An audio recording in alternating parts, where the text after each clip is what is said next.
My name is Scott Myles. I'm an artist. I was born in Dundee in 1975.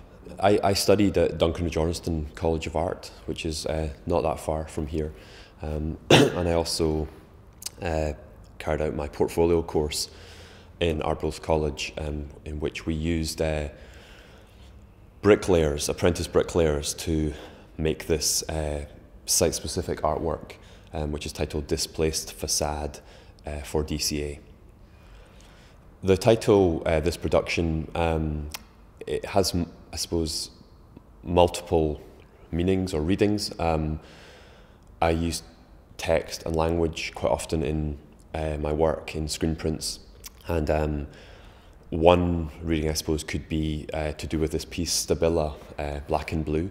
The work comprises 24 images, which are court production evidence from a court case that took place in Glasgow, in which two builders on a construction site got into a disagreement, and one used his tool, the spirit level, the Stabila branded spirit level, and struck the other one.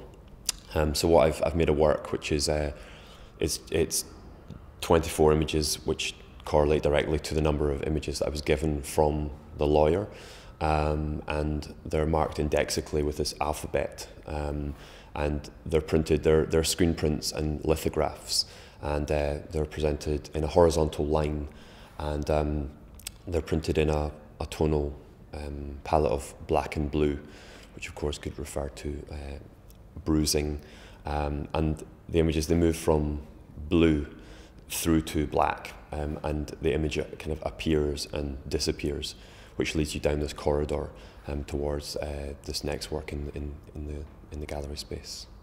There's double mirror bus shelter sculpture.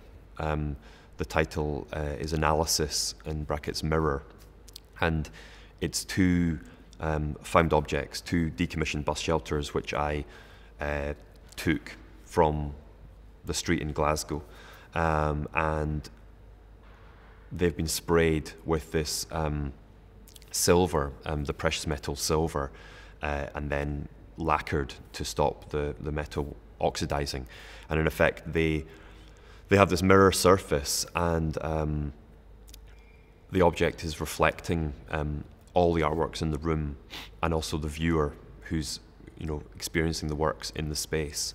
But I think it's quite important that the covering up of the the see-through object, the perspex, it also it doesn't hide its history. The object has a kind of the evidence of its former life as a functioning bus stop, bus shelter. You can it's there. You can see there's kind of cigarette burns adorn the surface, and scratches, people's names, kind of political sloganeering, and all sorts of things. The sculpture, it's very physical in the space, and yet because of its mirroring, it also it's visible and also invisible because it's reflecting what's around it. This artwork, the title is Schema, in brackets habitat, and it's a deconstructed point of sale display unit, which it has 10 constituent parts, which when I took the unit apart, and then in the studio recast it in a material called jesmonite. So these are not the original pieces. It's a cast, and before we cast it, I stuck bricks on top onto it, and there's also some coins. It's a kind of, it's displaying it this way. I suppose it's like it's indexical in a way, in the way the Stabila piece has this alphabet, which would have been referred to in a court case. The habitat piece, it's this number of parts, because of where it came from. It's important that, and you can see the logo, you can see the habitat logo, which has been routed out of it.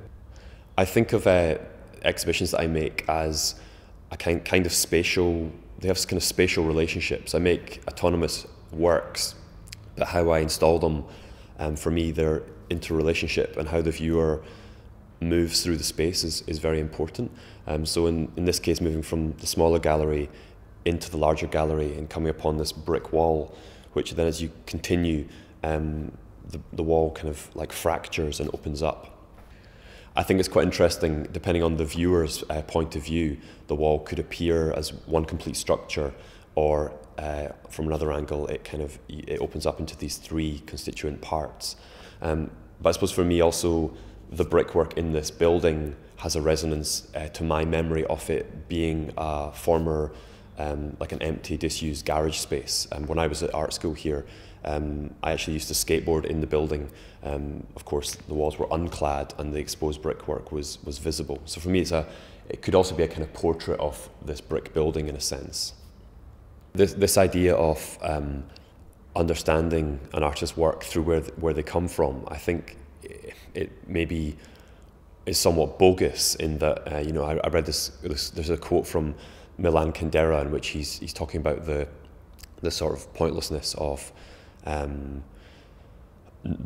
biographies of novelists, and the quote is something like, the artist or the novelist destroys the house of his life and uses its stones to build the house of his novel.